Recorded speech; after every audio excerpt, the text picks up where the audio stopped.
ବହୁତ ଦିନ ତଳର କଥା। ନିଧିପୁର ଗ୍ରାମରେ ବାବୁଲା ନାମକ ଜଣେ ଯୁବକ ରହୁଥିଲା। ଏତେ ବଡ଼ ଦୁନିଆରେ ତାର ନିଜର ବୋଲି କେହି ନଥିଲେ। ଏକା ସେ ଘରେ ରହୁଥିଲା।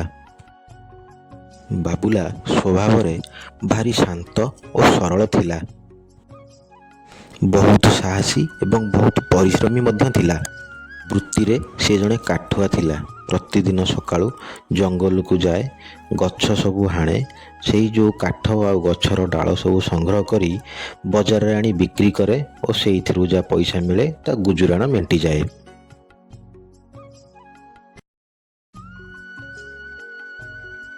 ଓହୋ, ଯାହା ହେଉ ଏଇ ଶୁଖିଲା ଗଣ୍ଡି ଆଜି ମିଳିଗଲା।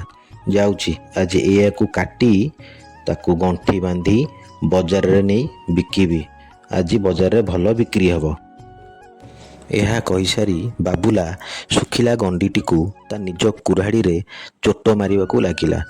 ବହୁ ସମୟ ହାଣିବା ପରେ ସେଥିରୁ କିଛି କାଠ ସଂଗ୍ରହ ହେଲା ଏବଂ ସେଇ କାଠକୁ ସେ ବିଡ଼ା କରି ମୁଣ୍ଡରେ ବୋଝ କରି ବୋହି ବଜାରକୁ ନେଇଗଲା ବିକିବା ପାଇଁ। ବାବୁଲାକୁ ସେ ଆଖପାଖ ଅଞ୍ଚଳରେ ସମସ୍ତେ ବହୁତ ଆଦର କରନ୍ତି ଏବଂ ସ୍ନେହ କରନ୍ତି। ଯେମିତି ବାବୁଲା ପ୍ରତ୍ୟେକ ଦିନ ଜଙ୍ଗଲରୁ କାଠ ସଂଗ୍ରହ କରି ଆଣି ବଜାରରେ ପହଞ୍ଚିଯାଏ, ଲୋକମାନଙ୍କର ଭିଡ଼ ଲାଗିଯାଏ ତା ପାଖରୁ କାଠ ବିଡ଼ା ସବୁ ନେବା ପାଇଁ। ଦିନକର କଥା, ସବୁଦିନ ପରି ବାବୁଲା ସେଦିନ ମଧ୍ୟ ଉଠି ପଡ଼ିଲା ବିଛଣାରୁ। ଜଲ୍ଦି ଜଲ୍ଦି ନିତ୍ୟକ୍ରମ ସାରି ବାହାରିଲା ଜଙ୍ଗଲକୁ କାଠ ସଂଗ୍ରହ ପାଇଁ। ସବୁଦିନ ପରି ନିଜର କୁରାଢ଼ୀକୁ କାନ୍ଧରେ ରଖି ଜଙ୍ଗଲ ଅଭିମୁଖେ ଯାତ୍ରା ଆରମ୍ଭ କଲା।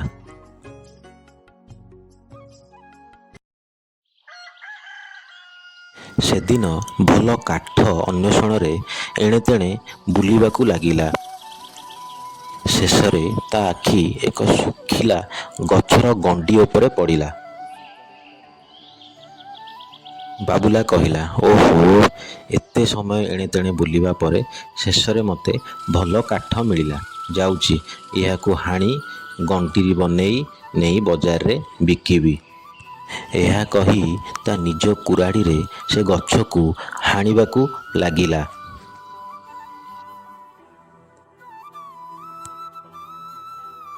ଯେମିତି ଗଛକୁ ହାଣିବାକୁ ଲାଗିଛି, ଗଛରୁ ଏକ ଚିତ୍କାର ଶୁଣିବାକୁ ପାଇଲା ଏବଂ ଦେଖିଲା ଗଛଟି କଥା କହୁଛି। ଆରେ ମୂର୍ଖ ବାବୁଲା, ପ୍ରତ୍ୟେକ ଦିନ ଜଙ୍ଗଲକୁ ଆସୁଛୁ, ବହୁତ ଗଛକୁ ହାଣି ନେଇ ବିକୁଛୁ।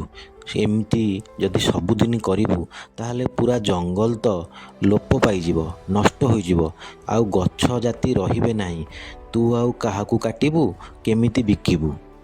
ଗଛ ପାଖରୁ ଏହା ଶୁଣି ବାବୁଲା ଡରିଗଲା ଏବଂ ଭୟରେ କଣ୍ଠ ଥର ଥରରେ କହିଲା, ଗଛ ଭାଇ, ମୁଁ ଯଦି ସବୁଦିନ ଗଛ ନ କାଟି କାଠ ନ ହାଣି ନ ବିକିବି ତାହେଲେ ମୁଁ ଚଳିବି କେମିତି?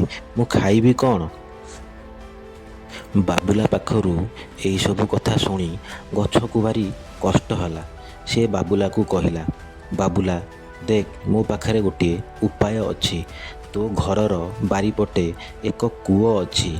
ସେଇ କୂଅ ପାଖକୁ ଯିବୁ, ମୋ ନାଁ କହିବୁ, ଗଛ ଭାଇ ମୋତେ ପଠେଇଛି, ମୋତେ ସାହାଯ୍ୟ କର।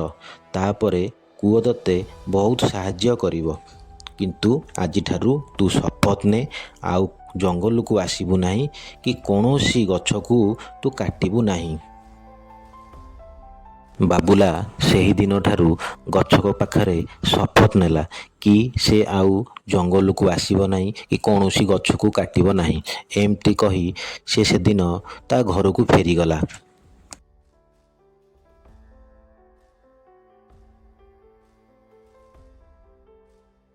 ଘରେ ଯାଇ କୁରାଢ଼ୀ ତଳେ ଥୋଇଦେଲା। ତା ନିଜ ଖଟ ଉପରେ ବସି ମନ ଦୁଃଖ କଲା। ମନେ ମନେ ଭାବିଲା, ଆଉ ତ ମୁଁ ଜଙ୍ଗଲକୁ ଯାଇପାରିବି ନାହିଁ କି ଗଛ କାଟିପାରିବି ନାହିଁ। ମୁଁ ଚଳିବି କେମିତି?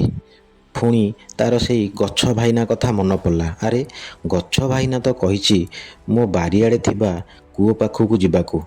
ତା କଥା ମୁତାବକ ଥରେ ମୁଁ ଯାଇ ସେ କୂଅ ପାଖରେ ପହଞ୍ଚିକି ଗଛ କହିଥିବା ସେ କଥା ମୁଁ କୂଅକୁ କହେ, ଦେଖିବା କ'ଣ ହେଉଛି। ତା ପରଦିନ ସକାଳୁ ସକାଳୁ ବାବୁଲା ଉଠିକି ସିଧା କୂଅ ପାଖକୁ ଯିବାକୁ ଲାଗିଲା। କୂଅ ପାଖରେ ଯାଇ ପହଞ୍ଚି କୂଅ ଭିତରକୁ ଅନେଇଲା ଏବଂ ଦୀର୍ଘ ନିଶ୍ୱାସ ମାରିଲା। କୂଅ ପାଖରେ ଛିଡ଼ା ହେଲା। କୂଅକୁ ହାତ ଯୋଡ଼ି କହିଲା, ହେ କୂଅ ଭାଇନା, ମୋତେ ସାହାଯ୍ୟ କର। ମୁଁ ଆଉ ଜଙ୍ଗଲକୁ ଯିବି ନାହିଁ କି ଜଙ୍ଗଲର କୌଣସି ଗଛ କାଟିବି ନାହିଁ। ଜଙ୍ଗଲର ସେ ଗଛ ଭାଇନା କହିଥିଲା କି କୂଅ ପାଖକୁ ଗଲେ କୂଅ ଭାଇନାକୁ ମୋ କଥା କହିବୁ। ମୋ କଥା କହିଲେ କୂଅ ଭାଇନା ତୋତେ ସାହାଯ୍ୟ କରିବ। ବାବୁଲା ପାଖରୁ ସବୁ କଥା ଶୁଣିସାରି କୂଅ ଭାଇନା ବାବୁଲାକୁ କହିଲା, ସାବାସ୍ ବାବୁଲା, ତୁ ତ ନିଜ ଭୁଲ ବୁଝିପାରିଲୁ। ଏଇ ନିଏ, ମୋ ପାଖରେ ଥିବା କିଛି ଅର୍ଥ ମୁଁ ତୋତେ ସାହାଯ୍ୟ କରୁଛି। ଏହା କହିସାରି କୂଅ ତା ନିଜ ମଧ୍ୟରୁ ସ୍ୱର୍ଣ୍ଣ ମୁଦ୍ରା କୂଅ ବାହାରେ ଅଜାଡ଼ି ପକାଇଲା। ଏହାକୁ ବାବୁଲା ଦେଖି ବହୁତ ଆଶ୍ଚର୍ଯ୍ୟ ହୋଇଗଲା ଏବଂ ମନେ ମନେ ବହୁତ ଖୁସି ହୋଇଗଲା। ଖୁସି ହୋଇ କୂଅ ଭାଇନାକୁ ଏବଂ ସେ ଗଛକୁ ବହୁତ କୃତଜ୍ଞତା ଓ ଧନ୍ୟବାଦ ଜଣାଇଲା।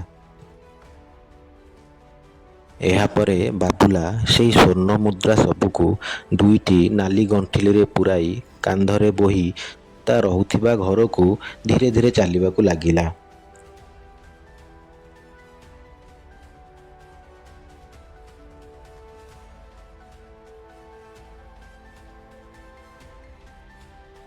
ଘରେ ଆସି ପହଞ୍ଚି ବାବୁଲା ମନେ ମନେ ବହୁତ ଆଶ୍ଚର୍ଯ୍ୟ ହେଲା। ତା ନିଜକୁ ସେ ବିଶ୍ୱାସ କରିପାରିଲା ନାହିଁ ଏବଂ ଗଛ କହିଥିବା କଥାରେ ତାର ବିଶ୍ୱାସ ହେଲା। ବାବୁଲା ମନେ ମନେ ଯୋଜନା କଲା, ଏଇ ସ୍ୱର୍ଣ୍ଣ ମୁଦ୍ରାରୁ କିଛି ମୁଁ ବିନିଯୋଗ କରି ଗୋଟିଏ ପରିବା ବେପାର କରିବି। ଏହା କହି ବାବୁଲା ସେ ଗଣ୍ଠିଲି ଦୁଇଟିକୁ ଘରେ ରଖିଲା ଏବଂ ବିଶ୍ରାମ ନେଲା। ତା ପରଦିନ ସକାଳୁ ଉଠି ବାବୁଲା ସେ ସ୍ୱର୍ଣ୍ଣ ମୁଦ୍ରାରୁ କିଛି ବିନିଯୋଗ କରି ପରିବା ଦୋକାନଟିଏ କଲା।